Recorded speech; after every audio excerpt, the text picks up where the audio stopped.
Entonces, la ley dice, la ley del artículo 33 ya sabemos, y entonces está la resolución 0422, que es la otra que hay que leer, que salió el 5 de julio del 2019, recientemente. Llevamos prácticamente este es el primer evento de socialización que hacemos nosotros como UTT. Primera vez que le decimos a la gente, nosotros en Popayán lo vamos a hacer el 6 de septiembre, invitamos también a los matas y todo eso también para que participen en este evento. ¿Listo? Entonces, en Popayán, el evento de Popayán también que vamos a hacer con todas las humatas y con todas las entidades para que conozcan esta resolución. Entonces, la resolución 422, pues el objeto también está en concordancia con la ley 1836, que tiene como objeto la relación de procedimientos y requisitos para la habilitación de EPSEA, ¿no? Y puedan prestar su servicio. Bueno, aquí está la cantidad de personas jurídicas que pueden ser EPSEAs. ¿Listo?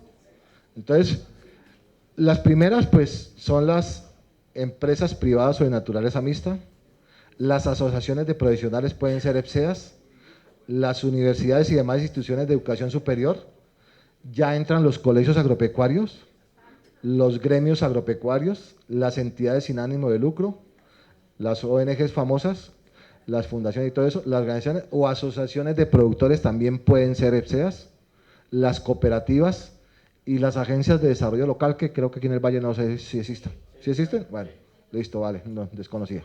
Y pueden ser también EPSEAs las UMATAS o las Secretarías de Agricultura y los Centros Provinciales de Gestión Agroempresarial. No sé cuántos acá, conozco CEPEGA, que es el, ¿cierto o no cierto? Y, bueno, tienen que tengan como objetivo la prestación del servicio de extensión o asistencia técnica agropecuaria. ¿Listo? Ese es el objetivo de esas empresas, tiene que ser ese, que tenga este objeto como razón social. Y acreditar mínimo mediante contratos la experiencia de 3 años en extensión agropecuaria rural o en asistencia técnica agropecuaria a través de experiencia propia o de los profesionales del equipo mínimo por medio de certificaciones o contratos. ¿Qué se quiere? Y ahí es donde uno dice, es bueno y es malo. Veamos las dos cosas. Es bueno porque se van a acabar esas hexagro que existían antes, que eran de papel. Y seamos sinceros, yo fui de los que prestaba mi hoja de vida para presentar las convocatorias. Y si colaba bien, si no colaba, ahí. Es decir, que esas hexagros solamente eran papel y cuando necesitaban a alguien, venga, pásame la hoja de vida. Y si salía el contrato bien, ¿cierto?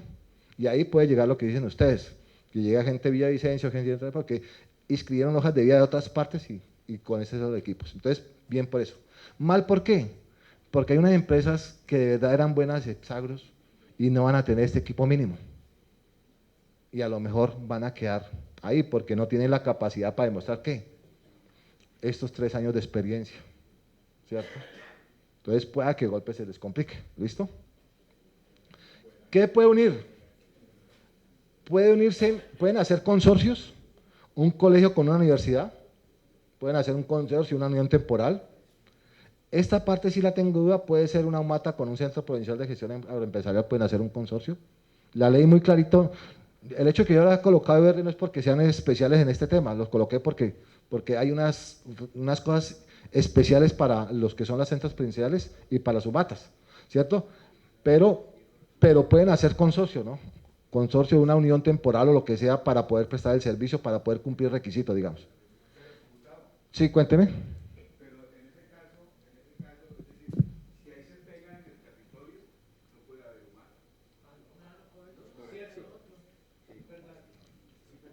Ay, mano, eso decía, exacto, pero eso no funciona. En el departamento del Cauca hay uno que se llama el CEPEGA del sur del Cauca, y eso funciona, y están las UMATAS, estos los municipios tienen UMATAS, eso, yo creo que, sí, pues el CEPEGA de acá también, es de que no creo que sea una limitante, eso es que lo que es que los centros provinciales de gestión agroempresarial que se crearon, que a lo mejor era buena idea, no se supo vender, ¿cierto? Porque muchos alcaldes no le jugaron a eso porque era quitarle la nómina el manejo, digamos, el dominio de sus funcionarios y todo eso, era nombrar un coordinador y bueno, ¿quién es? Y nombrar unos técnicos de dónde. Entonces muchos no le jugaron a eso, ¿no? Pero en este momento uno sabe que a nivel de los departamentos hay un mata y hay centros provinciales. Y también dice que estas EPSEAs pues tienen que también, digamos, contratar muchachos, ¿no? Aprendices del SENA o de último semestre, que ojalá también los vinculen. Ustedes saben que la ley muy clarita dice que como estamos hablando de una, de una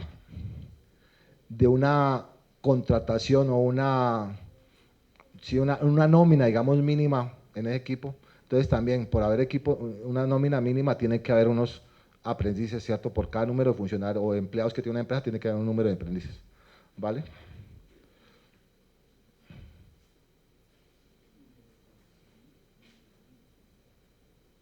Se pegó. Sí, acá estoy. Se sende que estoy. Ya, vea, se fue. Ujú. Digamos que estos son los seis pasos para poderse registrar o los requisitos, ¿no? Una idoneidad del personal, y es bueno para que los que estamos leyendo y nos estamos apasionando con este tema, vemos de que verdad sí está exigiendo lo que es, ¿listo? Una idoneidad del recurso humano en cuanto a formación y desarrollo de competencias, una experiencia relacionada con la prestación del servicio, ¿cierto? Que conozca el tema, unas capacidades para desarrollar los planes de extensión agropecuaria, que los conozca, ya lo hemos dicho.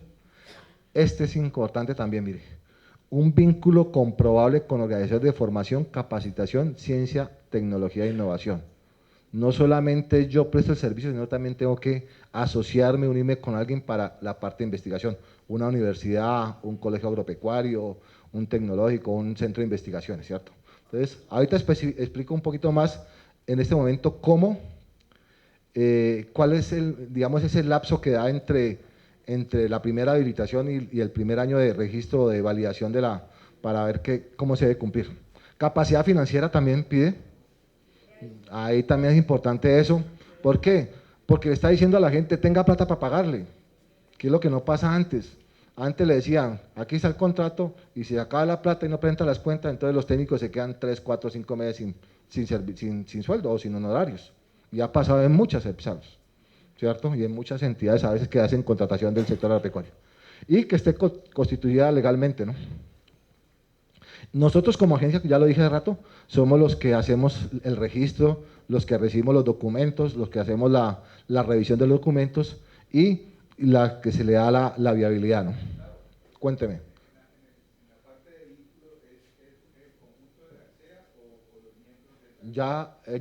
Espérate que esta es digamos, la entrada a cada uno lo vamos a explicar, ¿listo? ¿Vale?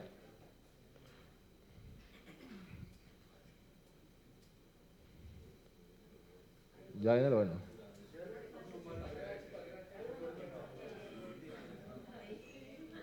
Bueno, vamos primero. El equipo, como me imagino que muchos de ustedes lo saben, son 6 personas. Son 6 personas. Burocracia puede ser, tiene razón, puede ser, o no puede ser burocracia, ¿no? Ustedes ya lo toman, lo analizan desde su punto de vista, ¿cierto? Hay un director que puede ser, vamos a una SEA tradicional. Vamos a hablar en este momento y después ya me entro a lo que es sumatas y centros provinciales. Vamos a hablar una SEA de las que ustedes conocieron como Exagro. ¿Listo? Vamos para que después hagamos la diferencia con lo que es sumatas y centros provinciales. Tiene que haber un director. Ahí están las carreras o profesiones a las que puede acceder: agronomía, forestal, agrícola, microbiología, biólogo, ¿cierto? Y dice que tiene que tener especialización universitaria, maestría, doctorado. Y mínimo 3 años en esta parte: gestionar, planear, ejecutar, coordinar proyectos agropecuarios, pesqueros, acuícolas, forestal o de desarrollo rural. Aquí la experiencia es de 3 años en ese tema. ¿Listo? Ahora les comento, esa especialización o esos posgrados pueden ser validados con experiencia también, ¿cierto? Debe haber un coordinador de proyectos agropecuarios, como mínimo, también en las mismas profesiones, ¿cierto? Con especialización también, y este sí tiene una experiencia de 2 años. Y ya es en coordinación, ejecución, supervisión de proyectos agropecuarios, pesquero, acuícola, forestal y desarrollo rural. ¿Listo? Este ya es de 2 años y en otras cositas muy diferentes a las del director.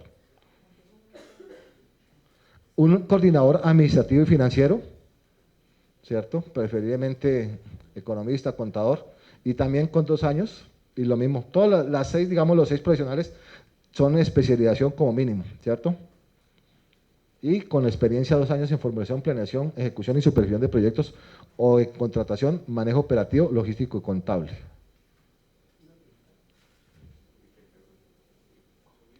Un coordinador en procesos asociativos y comerciales, ¿cierto? Y este sí lo dejan más amplio, ¿no? Y mire, y está la palabra o. No es que va a cumplir todo, sino que alguna de estas experiencias personales o profesionales son las que debe cumplir. ¿Listo? Y un coordinador ambiental en esas ciencias, ¿cierto? Ingeniería civil, también aquí meten un ingeniero civil que puede ser, geólogo, o de otros programas de ciencias naturales, administración, ingeniería agrícola, forestal, afines, con experiencia también de 2 años, con especialización y experiencia en esto, ¿no? Prácticamente todo lo que tiene que ver con planes de manejo ambiental, lo que es ordenamiento ambiental, impacto ambiental y todo eso. Sí.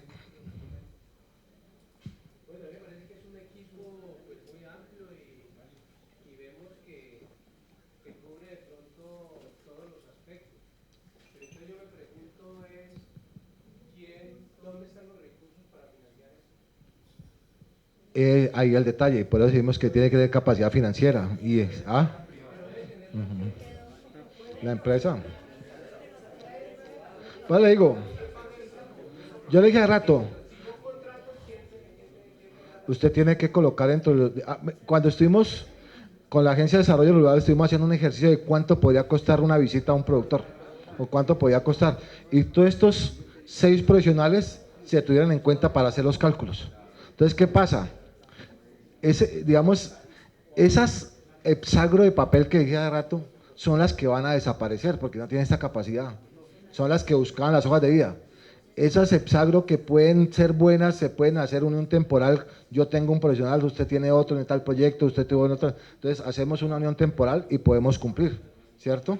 Hay que buscar el quiebre o el mecanismo, pero empiezan a desaparecer esas de papel que decíamos, la que te pide la hoja prestada, de vida prestada para poder presentar un proyecto. Esas son las que tienden a desaparecer.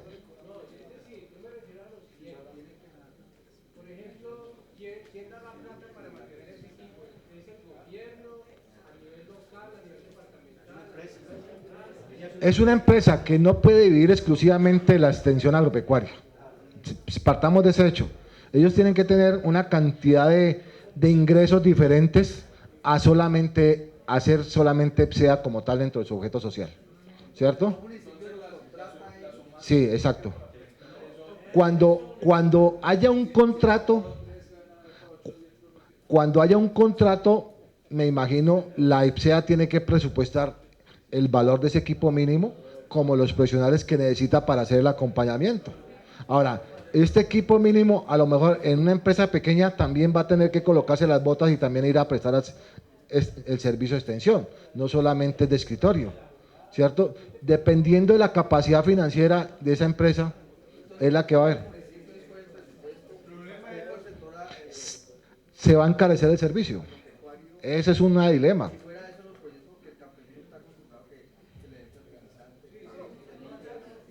Claro, una de las cosas que uno ve es que se puede encarecer el servicio. Listo. La contratación que haga el Estado para X productores va a encarecerse, porque este equipo alguien lo tiene que pagar, como dicen ustedes.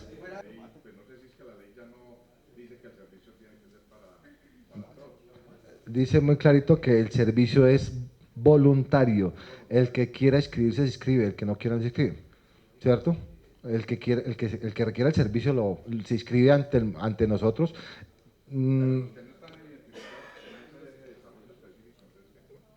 Pues quedarían a puertas de que no se les podía prestar porque no se han inscrito, tienen que inscribirse. ¿Ah? Ahora, listo, ahora la otra es ese contrato en caso de que se dé, ¿qué capacidad, a cuántos productores podemos llegar con ese contrato?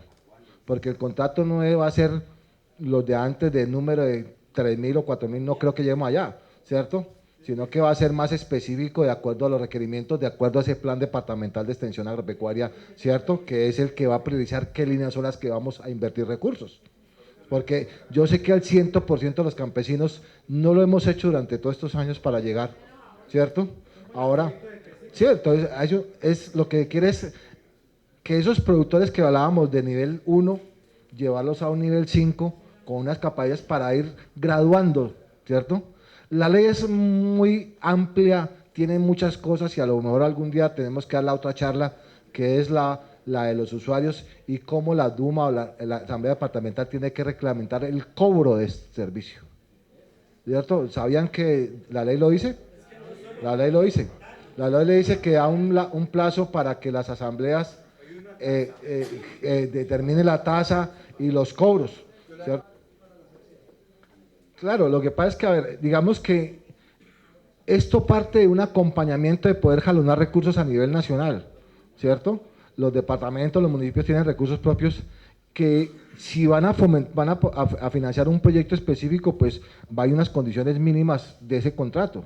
Pero cuando usted le diga al Ministerio de Agricultura, apóyenos como municipio, que nosotros tenemos 500 aguacateros aquí en el departamento, ¿cierto? O aquí en el municipio le dice, bueno, ¿qué se hay? Usted está como usted está registrada, si es así, entonces entramos a una convocatoria y usted se le adjudica el contrato a usted, ¿cierto? Es ampliar la cobertura que hoy tiene, la capacidad que hoy tiene la SUMATA o la Secretaría de Agricultura para poder prestar el servicio.